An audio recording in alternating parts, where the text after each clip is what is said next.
Well, I've been studying him all week. I've been watching some of the disciples of his beliefs. If you look at Jurgen Klopp, if you look at that as maybe a pamphlet or an instruction manual as to how this guy's going to play, then we know that Manchester United are going to be very well organised. They're going to press really high. If you think of the Liverpool front three, they're like vultures. They're all over you. That's the first line of defence. Yes. And their back line is up against on the halfway line, so they compress the play. They have very little areas to play their game. And I saw some of that last night in Manchester United's game. Okay, it wasn't perfect for them, but they recovered well in the game. I also saw that, yes, they're going to be direct, even from the kickoff. They're kicking it long. So there's a certain way. And this guy's been very open, Rangnick, over the years. He's had seminars, he's been on TV and various things. He wants to share his knowledge of the game. Basically what he's saying, though, he can teach people better than anyone else. And he backs himself to be... Do you believe he can? Well, we're looking at his trophies. He hasn't won too much, but he's obviously won a great deal of respect. I wouldn't say this is brand new. I would say what's new about it is how well that he explains it and how open he is with the information he wants to give away. There's nothing to hide. I mean, did Wenger not say things like this to you, lads? Well, look, we played. I mean, the Arsenal back line was notoriously, wasn't it, pushing up for a reason. That offside line, we all think about everyone's arm in the air, but we're squeezing the play. So when that ball is being pressed, when that comes back out again, the back line have to. It's very important. They're high up the pitch and they win that ball. They swat virtually the opposition and back again, recycle, and you're attacking. He's very much into transition. So what we're talking about is when you lose the ball, no time lag. You've got to get it back straight away, and there can be no change of emotion. And when you get that right on a football pitch, because I've been there as an Arsenal player doing that. Jim, when you look around you, either side of you, and everybody's up for it, and everyone's tuned in, it's like fireworks going off everywhere. People putting tackles in, you're in time, you're in tandem, and you make the press work beautifully. And that's what Liverpool do right now. I mean, he's talking about a completely different style of play. He's got 6 months to implement it. Is that enough time for him?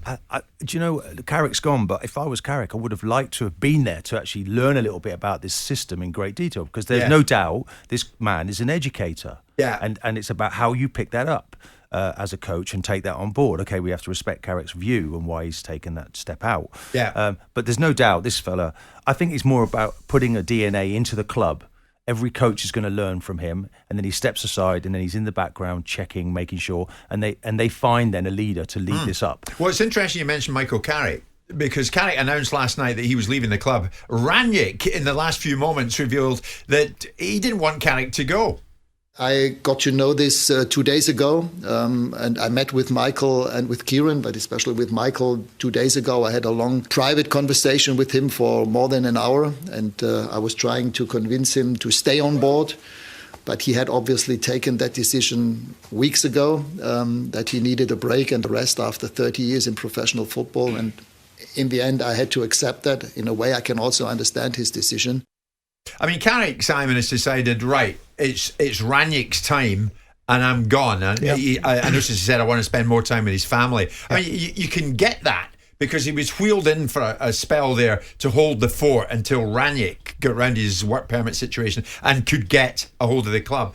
But would Carrick have been better employed? It's up to him. He's made his decision. Do you think he would have been better employed staying and learning from this guy? I think Martin makes that point very well. I think that every experience, your sum of all your experiences, and obviously a guy coming in that's been considered to be someone capable of managing Manchester United for a period of time, is someone you can learn from. Someone with his reputation, whether his deeds match up to his reputation is a different discussion, but with the repute and the regard that he's held in by some of the peers in the Premier League, of course. The challenge for me is that I also believe there's an element of loyalty about management teams in terms of Carrick was part of the Ole Gunnar Solskjaer mix. He wasn't brought in by Ole Gunnar Solskjaer. I thought he was, but he wasn't brought in by Ole Gunnar Solskjaer. But he's decided to go out. I'm a different animal, cut from a different cloth. I don't buy this mentality of being overworked or under pressure or needing a break or looking drawn or needing to get some sun, as Trevor Sinclair said this morning. I think you're in business to do things. You get opportunities in life and you have no time to waste.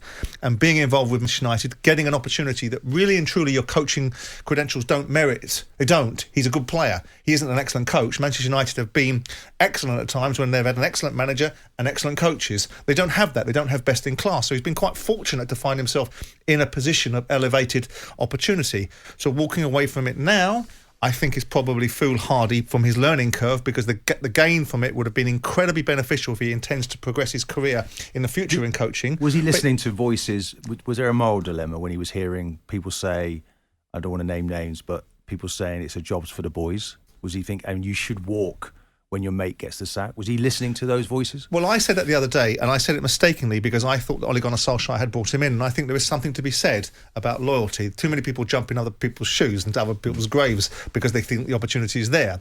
In this instance, he wasn't. He was already part of a framework, and a framework that wasn't doing particularly well at Manchester United. And there is undoubtedly, undeniably, irrefutably a scenario where it's jobs for the boys. This is not best in class at Manchester United. It is an embarrassment by comparison to the Chelseas, to the Liverpools, to the Man Cities of the world. So there did need to be some form of new broom sweeping clean, but in this instance, this broom wasn't looking to sweep that one clean. What it does tell you also, just before you come in, Martin, Ralf Rangnick's got to convince people of his way of thinking. The first person he couldn't convince was Michael Carrick to stay with the club, and he wanted him to stay. Yeah. So that doesn't bode very well, does it? Do you know what? What a point. Simon, you're right.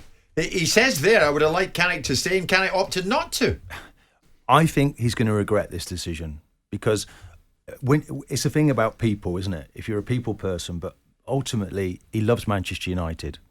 And I think really what Rangnick should have said to him, just take a couple of days out. Yeah. Take a couple of days out. Take a break, yeah. Step back a little bit. Yeah. Because actually you've done very well for us. Because now you look at what you've secured into the Champions League, the next stages. Well done. Thanks for that. You've managed a draw at Chelsea, which was creditable. And that wasn't bad either. And you've beaten Arsenal. You got us back on track. So, and I can see some of the signs within this team of what you're trying to implement. Some of my ideas, actually, I can see. Right. I want you on board. Yeah. You take some time off, and I'll see you in a couple of days' time. Did you think that analogy observation was fair about jobs for the boys? I can see why it might hit a nerve. Did you think it was a fair observation, though? I think the person who said it isn't obviously one of the boys, is he? Well, so more than one person said it, haven't they? I said it. I said it before. You said it. Roy Keane said it. You said it before Roy Keane. I did, yeah. I don't know. I think actually, I would like to think of it as they've looked at a certain set of skills. Do you think these United's individuals backroom staff has been best in class?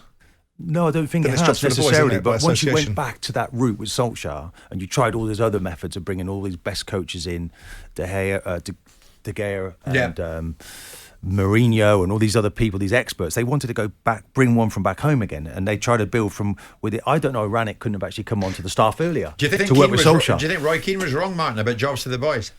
No, not completely wrong, but it's like what you listen to, and I think Michael Carrick was listening to that. And I think what he needed to do is just like then he has to be a bit stronger, then, doesn't I think he needs to block it out. Yeah, and I think he needs to. That's a great observation you've made, Simon. And it's just occurred to me. The first thing Rangnick wanted was Carrick to stay, and he hasn't stayed.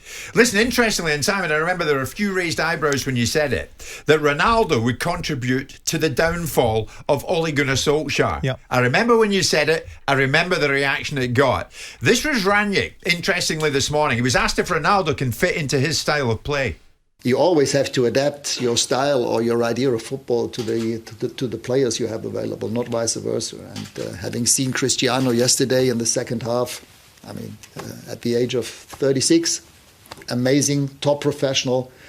At his age, I've never seen a player who is still that physically fit, and he's still a player who can easily make the difference.